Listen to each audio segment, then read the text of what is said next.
questions. Sometimes I start class with sort of asking, is there anything that you have a question about in dance and movement? I mean, it's sometimes easier if you've taken a few classes and I've thrown out some stuff, but I mean, you know, maybe there's something. I always had the, okay, when I lay on my back, is my lower back supposed to be flat on the ground or not? Right. Nobody could ever really answer that for Right. me, but I can answer it now. I think not. I vote no. But I We was are very, in very agreement on confused. that Very question. confused about that for a long time because it was taught to me. Yeah. Yes. That somehow I it agree. should, but then Mhm. nobody's ever. But so anyway, if there's anything that comes to mind or that you can think of, you want to address, I can try and address it. I just want to work with the spine because I find the spine to be such a complex and complicated, yet sort of, it's like the foundation for a lot of things. Like last time in class we said we don't need our legs for walking. Right? It's not, walking is not a leg activity, it's a spinal activity.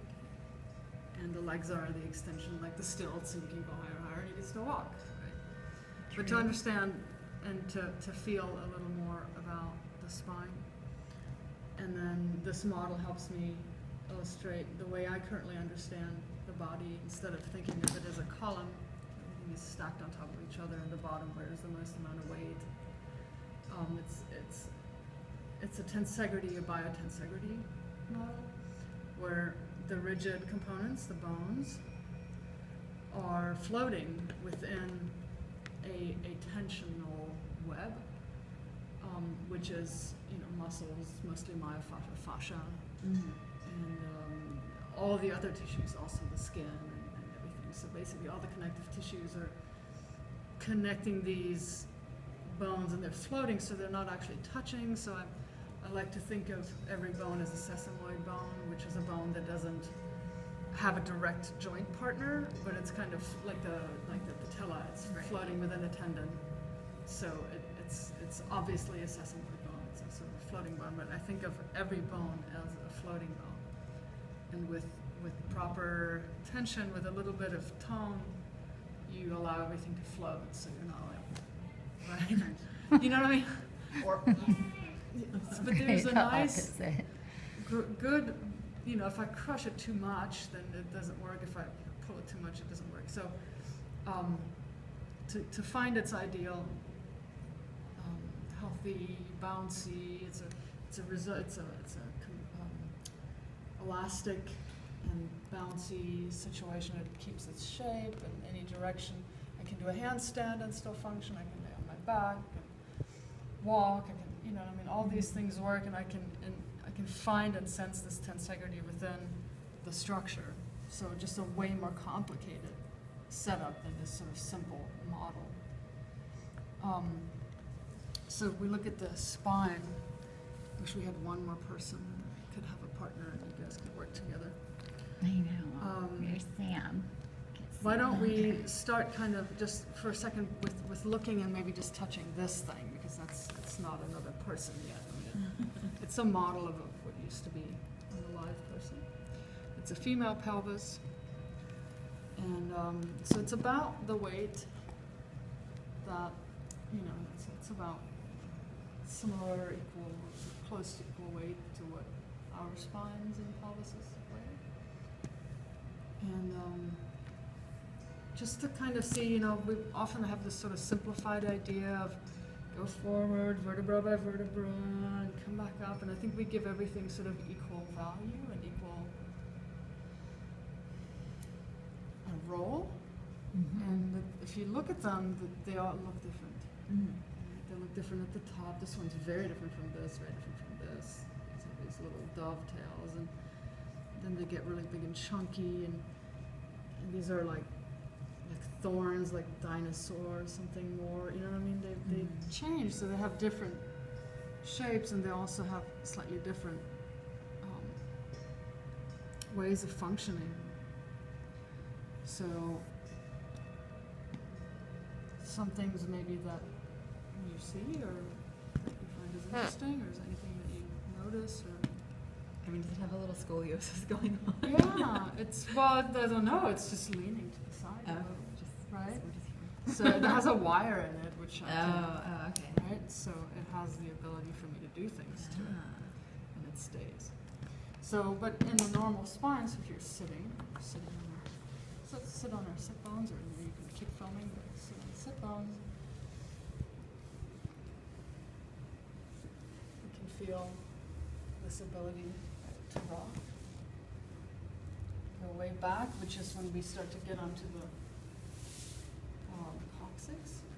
Some people that is, it's more in, men's cocci or whatever, more in, women's are slightly more out to give more room for the baby. But generally not such a great idea to sit on the coccyx for a long time. Better, obviously, it's a small thing. And this is much more, you know what I mean? So we kind of look at the obvious. It's like, okay, this looks like it's a pretty good thing to sit on. We can, when we lay on our belly, we can feel pubic symphysis also. We can feel that when we roll over it. And then rolling back onto this little tiny thing, maybe not such a good landing pad, right? Like we talked about last week. Landing pads and loading zones and things. I don't know on that. Although, I mean, bone is not a good landing pad. Right. Muscle, softer materials to fall. But so we have, maybe we can sort of sense that a little bit. Rocking, and then usually in a healthy spine we have this S curve, right? And what else do we see or wonder about? What's the red supposed to represent red? up there? It's artery, it's blood supply to the brain. And what's really cool is the vertebra actually has a hole, the vertebra. Mm-hmm. 1, 2, 3, 4, 5, 6, 7. All 7 cervicals have a hole to accommodate and protect this artery. So obviously we're not going to have a lot of rotation, or that's going to damage. Right? That's what I think people refer to when they say you could damage your, you can get a stroke or whatever if you neck, if you go too far, too much, or if you get a severe injury or something. It can injure the artery. But it's cool. It has a little channel, and this flexibility within the structure. What else do we see? Is the yellow nerves? Yellow's nerves, central nervous, so the brainstem, big brain up here, and the central nervous system goes down to about T12, and then it branches out, so it becomes like a ponytail out there. So up here, like, you know what I mean? It's like it's one bigger strand, like you can see. And then down here, it turns into, which they don't do in this model, but it doesn't continue on with a thick branch. It actually just has like hair, like long hair branches out down. So it's like lots of roads coming together, and then up here they merge into one fat road.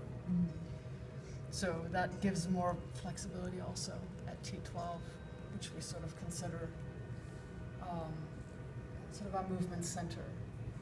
Not here, it's maybe a spiritual or reproductive sort of center more, but the movement center at the place where a lot of muscles from above and a lot of structures, solar plexus, diaphragm, I mean, and all the muscles that go up and all the muscles that go down that attach here, the psoas that goes down, right, the leg lift. So the big movement center right here around T12, as you can see, there's much less movement range on the rotation, on the horizontal axis, going like this, not so much in the lumbar when you're sitting and you're in this neutral position with the slight moderate lumbar curve. That's So- a new one for me too, because Yeah. in modern dance we are always taught the movement comes from the pelvis. Right, but it's right? not really, it's more complex than that. It's just too simplistic to think of it that way. You can certainly create movement from the pelvis. Right. You can make it happen. But you're really struggling against a lot of the natural structures. So I'm really trying to find cooperation of all structures rather than fighting against. And I mean, some techniques strive to improve the body or something like that. Right. I think it's perfect the way it is. We don't need to. We need to understand it, I think, a little better. It would be really good to get more of a. I'm still learning too. It doesn't stop. It's extremely complex. So, but we can see that it's protected against rotational. So you can rotate, but it's not that much. But when you come up here, the surface of the joints, so the joints, I sort of grew up thinking that this is the joint, right? The disc, but the disc is not the joint. Disc, the joint is here, In the back. right? In this case, it faces like this. So that's where the official joint happens. So it can move a little like this, it can move a little like this, right? It can move some like this. So on the frontal plane has very little on the horizontal, and then certainly some on the sagittal. You go to a chiropractor and he pops it over back, he opens this up and then you have more rotation, right? So because they're slightly also shaped like this, so the further out you come, the more room you have, and the further in, the more it's Locked in. more or less within individual variations. But it's basically, there's more, it's not really a triaxial situation, where this is much more a triaxial. You can go all directions, more or But less. then that part of the back doesn't back bend as much. Which one? The thoracic, thoracic? because you have all these that stop the back bending. Going like this, yeah, Yeah. depending on some people can go much further than others. Same here. I mean, some of the contortionists probably have very small processes, so it's kind of an individual thing. But yeah, this stops it. It's made to be round, forward, concave, and the ribs are attached to it, right? So we have now the vertebra. The joint faces. If I look at the surfaces, right? Here's a surface and here's a surface. So it's kind of like this on both sides. When we get to T12, it changes to a flat. See where it's different? Now I can slide my hand in like this. If I have a little sheet of paper or something, I can slide it in like that. So it changes direction. And so it gives us a different, much more rotation. But then it gets restricted again because then there's ribs attached to this. And the rib cage, of course, protects the lungs and the heart and those things. So again, we have less rotation capability. I think fairly good, maybe like this. But you actually have one rib holding the upper and a lower vertebra. So you need the cooperation of everything. You don't want to just isolate one vertebra to move it. You do allow for everything. And then as you come up, the angles turn a little more steep, like shingles on a roof. Depending on the roof, I guess, A-frame, kind of steep. But also tied in very strongly with a ligament here. And they're so much more horizontal up on the top. They're so much wider compared to their size. When you get it changes quite a cervical. bit. On a cat, this one is really long. I looked at that. That's very interesting. I guess because they're always constantly like this. Just develop really big here. It's important. And then we get up to atlas and axis. We have again a triaxial situation because we have much more movement range. So the movement of the spine and the neck, cervical spine, is an effect of cooperation of all structures moving. So everything moving together has an immense amount of movement range, but if you look at the individual joints, it's in mid-range. We don't want to push it to end range.